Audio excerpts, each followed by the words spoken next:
பண்ணான்னு தெரியாது. சொல்ல அவர் கிரிய நிமித்தமாகத்தான் அந்த அதிகாரத்தை 2020 முதலமைச்சர் பதவியை நீக்கினார். சொன்ன வார்த்தை இக்காலத்திலே இப்ப 2026 தேசத்தின் அதிகாரம் அவனுக்கு கொடுக்க நான் ஆயத்தமா இருந்தேன் சொல்லிட்டா. 23/4 24/4 23 தடவை சொல்லிட்டாரு. தேசத்தின் அதிபதி தமிழக முதலமைச்சர் எடப்பாடி பழனிசாமி சொன்னாரு.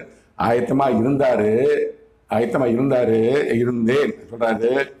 அவன் இருதயத்தின் நினைவை நான் அறிந்தேன் சொன்ன பாத்தீங்களா. மனிதனோ முகத்தை பார்ப்பான், தேவனோ அவன் இதயத்தை பார்க்கிறான் பாத்தீங்களா.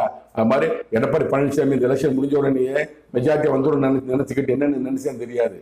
நினைப்பாங்கல்ல, நம்ம காமராஜ் என்ன நினைப்பாரு, நம்ம முதலமைச்சரானா மக்கள் நன்மை செய்யணும், நிறைய குளங்களை வெட்டணும், அணைக்கட்டு கட்டணும், தண்ணியை தேக்கணும், விவசாயத்தை பெருக்கணும், பிள்ளைகளுக்கு கல்வி கொடுக்கணும், மருத்துவமனைகள் எல்லாத்தையும் எல்லாம் மருத்துவ வசதி கொடுக்கணும், வேலைவாய்ப்பு கொடுக்கணும், எல்லாத்தையும் நினைப்பார் அவர்.